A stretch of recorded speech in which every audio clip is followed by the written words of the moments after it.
പിന്നെ സാറിന്റെ കാല് വരേണ്ട ആവശ്യമൊന്നും എനിക്കില്ലല്ലോ. അല്ല, രാജീവന്റെ കൊലപാതക കുറ്റം ഏറ്റെടുക്കാൻ ഒരു പ്രതിയെ കണ്ടുപിടിച്ചു അല്ലേ? ആ ബുദ്ധി സാമർത്ഥ്യത്തെ അഭിനന്ദിച്ച സാഗറിന്റെ ഈ ഷേക്കാൻഡ്. കൂറില്ലാത്തവരെയൊക്കെ ആശ്രയിച്ചിട്ട് വീട്ടിൽ കുത്തിയിരുന്ന എന്റെ ചെറുക്കനകത്തായി പോകും. അതുകൊണ്ട് തുറുപ്പുകുലാനെ തന്നെ കളത്തിലിറക്കി. ആരും കയറി വെട്ടരുതല്ലോ. കുറുപ്പ് സാറത് സാഗറിനിട്ടൊന്ന് താങ്ങിയതാണെന്ന് എനിക്ക് മനസ്സിലായി. ജഗനെ കുറ്റക്കാരനാക്കാതെ കേസ് തിരിക്കണമെന്ന് സാർ എന്നോട് പറഞ്ഞത്. സഹായിക്കാന്ന് ഞാൻ വാക്കും പറഞ്ഞു. ശ്രമിക്കാഞ്ഞിട്ടല്ല സാറേ, പക്ഷെ നടന്നില്ല. സാർ എനിക്ക് മാപ്പ് തരണം. അങ്ങനൊരു തോന്നലുണ്ടായിരുന്നു കേട്ടോ. ഇനി മാപ്പെന്നൊന്നും പറഞ്ഞു സൂചിപ്പിക്കാൻ വരല്ലേ സാഗറെ. പല തവണ തന്നെ ഞാൻ എന്റെ ഫോണിൽ നിന്ന് വിളിച്ചിട്ടുണ്ട്. തന്റെ ഫോണിന് ഇൻകമിങ്ങിന് ചാർജ് ഉണ്ടോ സാഗറെ? ഇവിടെ ഫോണെങ്കിലും ഒന്നെടുക്കണ്ടേ? Phone manners കാണിക്കണ്ടേ?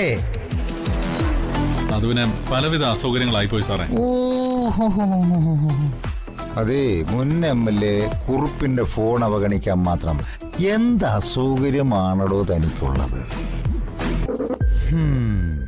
മെയ്യനങ്ങാതെയും കുനിഞ്ഞു കുപ്പയെടുക്കാതെയും കിട്ടിയ ആ രാജീവിന്റെ കോടിക്കണക്കിന് പണം നിന്റെ എല്ലിന്റെ ഇടയിൽ കുത്തുന്നുണ്ടാവും. അതിന്റെ കുത്തിക്കഴപ്പാണെന്നേ ഞാൻ പറയൂ. എന്താ സാർ ഇതൊക്കെ? എനിക്ക് നല്ല സങ്കടമുണ്ട് കേട്ടോ. സാർ എന്നെ വല്ലാതെ തെറ്റിദ്ധരിച്ചിരിക്കാൻ. ഈ കുറുപ്പ് ചുക്കിനും ചുണ്ണാമ്പിനും കൊള്ളാത്ത ഒരു കിഴങ്ങനാണെന്നുള്ളൊരു ധാരണ എപ്പോഴോ നിന്റെ തലച്ചോറിൽ കയറിപ്പറ്റി. എന്റെ മകൻ ജഗനോട് പല അഭിപ്രായ വ്യത്യാസങ്ങളും എനിക്കുണ്ടാവും. എന്നാലും ഞാൻ അവനെ സുരക്ഷിതമായി നിലനിർത്താൻ എന്ത് പരമപോകൃതനും ഞാൻ കാണിക്കും.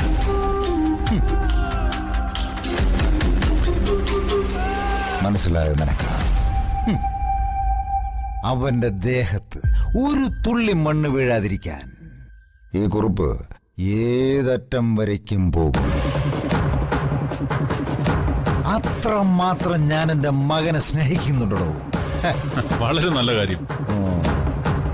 സാറിനെ സഹായിച്ചില്ല എന്ന പേരില് എന്നോട് ശത്രുതയൊന്നും തോന്നരുത്. നമുക്ക് ഒരുമിച്ച് തന്നെ നിൽക്കണം. അതോളാം. അതെ, കുറച്ച് നാളെ സ്വസ്ഥമായിട്ടൊന്ന് ഉറങ്ങിയിട്ട്